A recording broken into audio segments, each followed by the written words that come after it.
नमस्कार दोस्तों, शिवपुराण में आपका बहुत बहुत स्वागत है।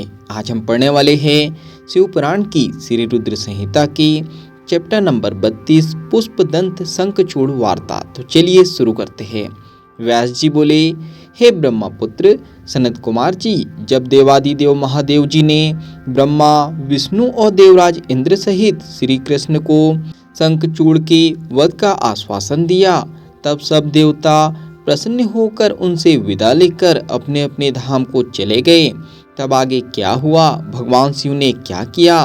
व्यास जी का प्रश्न सुनकर सनत कुमार जी बोले, हे महामुने, भगवान शिव के आश्वासन देने पर कि वे असुरराज शंखचूड़ का वध करेंगे, सभी देवता अपने अपने स्थान को चले गए। तब भगवान शिव ने विचार किया कि क्या किया जाना चाहिए। तत्पश्चात उन्होंने गंधर्वराज चित्ररथ पुष्पदंत को स्मरण किया। स्मरण करते ही पुष्पदंत तुरंत वहां शिव जी के सामने उपस्थित हो गए।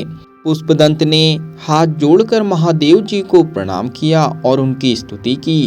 तत्पश्चात पुष्पदंत हाथ जोड़कर बोले, हे देवादिदेव, कृपा निधान, करुणा निधान, मेरे लिए क्या आज्ञा है? मैं आपकी आज्ञा शिरोधार्य कर उसे यथाशीघ्र ही पूरा करूंगा। यह सुनकर भगवान शिव ने पुष्पदंत को अपना दूत बनाकर शंखचूड़ के पास भेजा।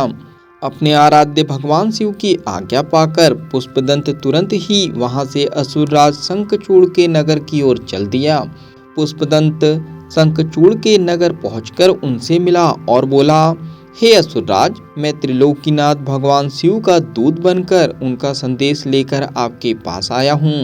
उन्होंने कहा है कि आप यथाशीघ्र देवताओं को उनका राज्य वापस सौंप दे, अन्यथा भगवान शिव के साथ युद्ध करें।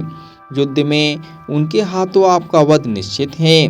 मैंने भगवान शिव के सभी वचन आपसे कह दिए हैं। आप जो संदेश उन्हें देना चाहे मुझे बता दे, मैं आपका संदेश भगवान शिव तक पहुंचा दूंगा। पुष्पदंत नामक दूत की बातें सुनकर असुरराज शंखचूड़ बोला, हे मूर्ख दूत, क्या तुम मुझे बेवकूफ समझते हो?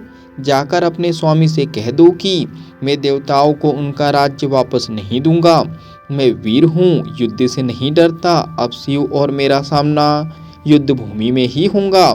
असुरराज शंखचूड़ के ऐसे वचन सुनकर पुष्पदंत मन ही मन क्रोध की सारी सीमाएं पार कर गया, परंतु अपने स्वामी की आज्ञा के बिना वह कुछ नहीं करना चाहता था, इसलिए चुपचाप वापस शिव जी के पास लौट गया। यहाँ पर शिवपुराण के चैप्टर नंबर 32 का समापन होता है। आज के लिए इतना ही। धन्यवाद। मिलते हैं अगले अध्याय में।